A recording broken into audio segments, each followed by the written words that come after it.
Welcome back, everyone. Today I'm going to show you how to take a cheap generic hat that you can buy at a big box store and turn it into a high-end fancy hat. All it takes is a few supplies, a couple steps, and you'll be able to resell these for a higher price point. This is also a no-sew project that requires minimal tools, so with all that being said, let's get started.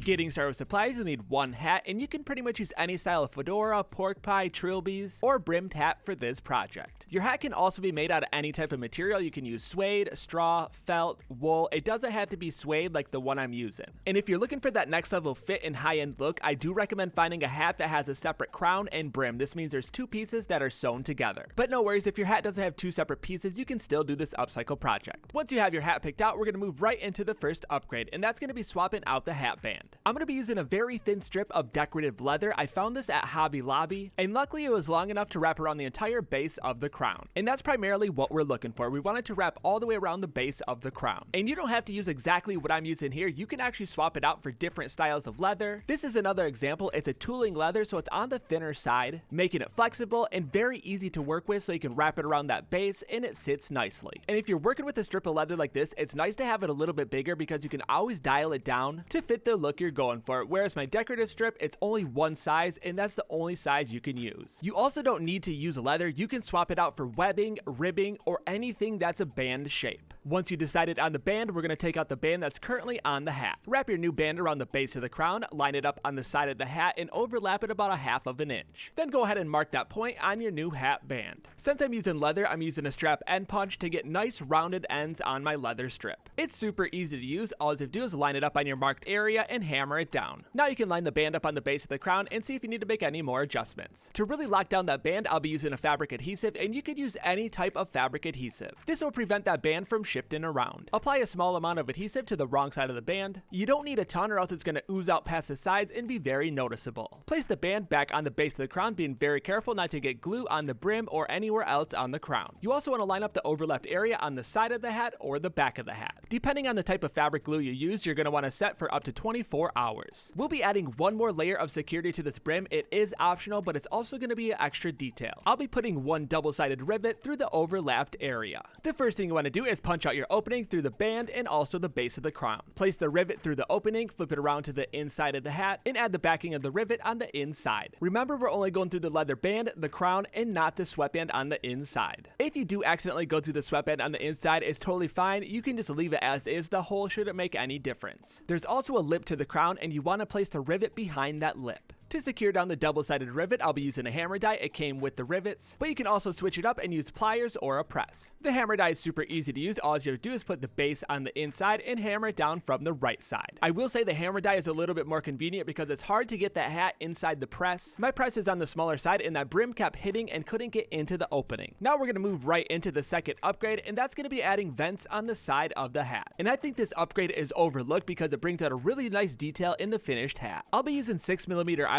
I found this is a pretty good size for these styles of hats, but you can always switch it up and use larger or smaller. The first thing you want to do is mark out the placement points on the side of the crown, and I'll be adding 2 on each side. Just like in the previous steps, we're going to use a punch and punch out the openings. Then we're going to take the eyelet, place it through the opening from the right side, and add the backing on the wrong side. To secure it down, I'll be using a standard hammer die. It came with the eyelets, but feel free to use press or pliers. Place the base through the eyelet from the right side and hammer it down from the inside. And you don't need a ton of force or else you're going to bend the eyelet. With one down, go ahead and repeat the same step for the remaining eyelets. And this is what 2 looks like. You can actually add 3 or even just 1. The possibilities are endless. And moving right along into the next step, we'll be adding a chin strap. I found the ultimate hack is using a Bolo Tie Kit. It looks nice, it's customizable, and it also gives you the perfect adjuster. There's a few different ways you can install it. The first way is sewing it into the sweatband, but since this is a no-sew project, we'll be avoiding that method and instead we'll be installing it along the brim. This way is actually a lot easier, and if you already installed the eyelets, you're one step ahead. First thing you want to do is find the side center point on the hat and mark it on the brim. And you want to make this marking as close to the crown as possible. Take the same punch you used for the eyelets and make an opening through the brim. I'll be using the same size eyelets, and I'm going to feed the eyelet through the opening from the top side. Add the backing on the bottom side and secure it down with the hammer die. I use the same size eyelets as I used for the vent, but if you're using a bigger bolo tie or cord, you're going to want to make sure it fits through your eyelet. Then we're going to take the bolo tie or cord, feed it through the eyelet from the bottom side and make a knot. Repeat this step for the opposite side, and that's going to give you a nice chin strap. cap. This is just the first way of doing it, and it's a great way to go if you have limited cord or bolo tie cord. If you do choose this technique, then you'll want to add the hardware before you feed it through the brim. But for the second technique, and this is a technique I'll be using, I'm going to wrap the bolo tie around the back of the hat and then feed it through from the top side. This will give me 2 loose ends on the bottom side, but this is where that clasp comes into play. Feed both of the ends to the clasp, lock it down, and twist on your front ornament. That's the fun thing about using the Bolo Tie Kit, is that you can actually switch out the ornament for different things. And it doesn't stop there. There's actually one more detail with the bolo tie that really makes it stand out, and these are the cap ends. To install these, I do recommend using super glue. Since they are metal, you're going to put super glue inside the end cap and then place it on the end of the bolo tie. As long as your adhesive bonds to metal and both fabric, you're good to go. And the final upgrade actually has to do with the sizing and the fit. I'm using a sweatband from capsupplyco.com, but you can swap it out for foam or fabric. And all I'm doing is placing it behind the existing sweatband to give it a little bit more fullness on the inside so it fits more secure. This is the best way to adjust the size if the hat is too big. Typically these hats run in one size and they're always super big, so putting some cushion behind the existing sweatband is a super quick fix. And moving into the last step, that's adding your branding. This step is totally optional. I use leather tabs added with double-sided rivets. I added one on the back so the bolo tie would catch on it and not flop upwards, and I also added one on the front along the outside of the brim. But that's going to do it for all the upgrades. These are just 4 quick upgrades you can do to either make it fit better for you or look better in general. You can also use these techniques to buy the cheap hats at the big box stores, flip them, and make more money in the long run. As long as you can find a good base and possibly multiple sizes, you can really build out your collection. And also don't limit yourself to styles or fabrics. You can really play around with it and get creative. And there you have it. Your upgraded hat is complete. And there's so many different ways you can customize this, from the band, from the strap, the hardware up front. You can even add a feather on the side, different style eyelets,